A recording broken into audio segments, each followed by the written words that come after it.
भाई मजा आया। और भाइयों कैसे हैं आप सब? आप सबका फिर से स्वागत है एक न्यू अमेजिंग वीडियो में। वैसे आप सभी वीडियो का थंबनेल देखकर तो समझ ही गए होंगे कि आज की ये वीडियो किस टॉपिक पर है। जी हाँ, आज की इस वीडियो में हम आपको सिविल इंजीनियरों यानी कि मिस्त्रियों के ऐसे ऐसे महान कारनामे दिखाने वाले हैं जिनको देखकर आप सोच में पड़ जाएंगे कि आखिर हम इनको कौन सा वाला इनाम दे। यानी कि दोस्तों आप समझ गए होंगे कि वीडियो कितनी ज़्यादा फनी और इंटरेस्टिंग होने वाली है, इसलिए आप इस वीडियो को पूरा ज़रूर देखें। तो चलिए बिना टाइम वेस्ट किए हम इस वीडियो को शुरू करते हैं।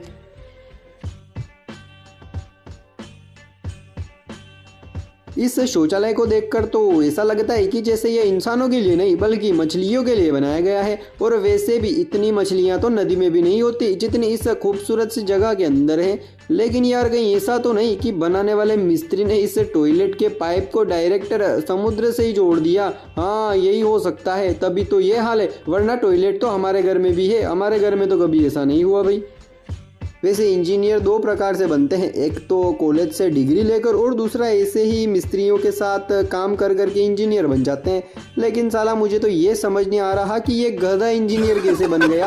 आखिर इसने कौन सी यूनिवर्सिटी से इंजीनियरिंग की थी भाई? अरे लोगों के तो पसीने छूट जाते हैं इंजीनियरिंग करते करते और तब भी वो बड़े इंजीनियर नहीं बनते। लेकिन अब गधे भी इतने होशियार हो गए हैं कि वो भी इंजीनियरिंग करने लगे। वाह भाई वाह, भारत वाकई में महान है। अगर इन दोनों टॉयलेटों को बनाने वाला मिस्त्री मुझे मिल जाए ना तो मैं उसको 26 जनवरी के दिन एक पार्ले जी और 2 रुपए की कॉपी पेन वाला इनाम ज़रूर दूंगा। अब आप ही देखिए, जेंट्स टॉयलेट और लेडीज़ टॉयलेट दोनों एक साथ बना दिए। चलो बनाए तो बनाए, लेकिन दोनों के कम से कम अलग अलग दरवाजे तो बना देता भाई। अब दोनों एक साथ टॉयलेट करेंगे क्या? मतलब यार कुछ भी शर्म नाम की तो कोई चीज़ ही नहीं रही भाई। इस डिज़ाइन को बनाने वाला मिस्त्री तो शाहजहां से भी 2 तल आगे निकला। इस डिज़ाइन ने तो ताजमहल को भी फेल कर दिया। ताजमहल को भी पता नहीं यार इस इंजीनियर ने कहाँ से इंजीनियरिंग की थी। भाई मुझे भी उसी कॉलेज से इंजीनियरिंग करनी है ताकि मैं भी ऐसे ऐसे महान डिज़ाइने बना सकूं और फिर मेरा भी नाम इतिहास में आएगा कि एक इस नाम का भी उस टाइम पर इंजीनियर हुआ करता था। अब इस कलाकारी को देखकर तो ऐसा ही लगता है कि मकान मालिक मिस्त्री कुछ ज़्यादा ही हेवी ले आया था, तभी तो ये हाल है, वरना ऐसा तो मैंने आज तक नहीं देखा। देखो तो सही छत का मलबा नीचे कैसे गिर रहा है, जैसे वो डैम के गेट खोलने पर उनमें से पानी नहीं निकलता है, बिल्कुल सेम वैसे। लेकिन सबसे बड़ी दुख की बात तो ये है कि मकान मालिक अब मिस्त्री को ढूंढ रहा है, लेकिन मिस्त्री है कि बिल्कुल मिल ही नहीं रहा। पता नहीं ऐसा कहाँ गायब हो गया है। अब ये कौन से ज़माने की कार है यार? मुझे तो लगता है कि गांव के कलाकार इंजीनियर ने इस कार की यह हालत की है, यानी कि बीच में से काट कर फिर से जोड़ दिया। वरना यार मैंने तो ऐसी कार अपनी ज़िंदगी में कभी नहीं देखी। क्या आपने पहले कभी ऐसी जुगाड़ू कार देखी है? कमेंट बॉक्स में बताना।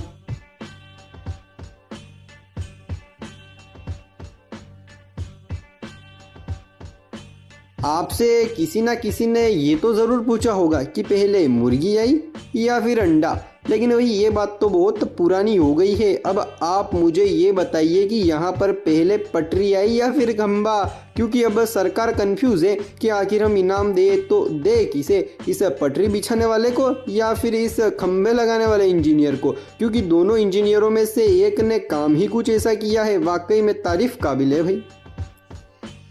कुछ ऐसा ही यहाँ पर भी है।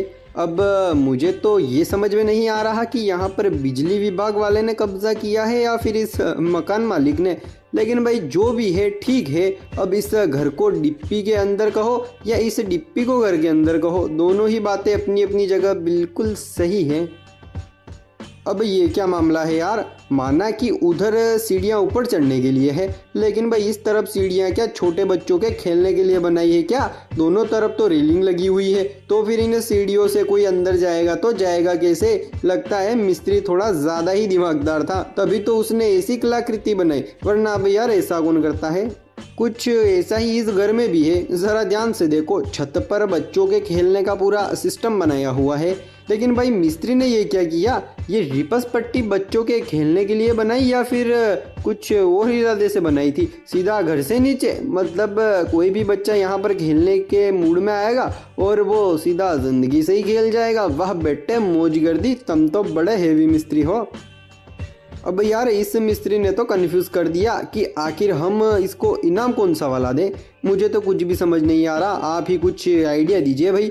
मतलब यार ये बेसिंग तो सिर्फ इसने शो के लिए बनाया है, इसमें हाथ धोने का तो कोई सिस्टम ही नहीं है। लेकिन कहीं ऐसा तो नहीं कि इसका और मकान मालिक का झगड़ा हो गया और उसी का बदला इस मिस्त्री ने यहाँ पर ले लिया। हाँ भाई यही होना चाहिए, तभी तो ये हाल है, वरना भाई बेसिंग तो हमारे घर में भी लगे हुए हैं, ऐसा तो कभी नहीं हुआ।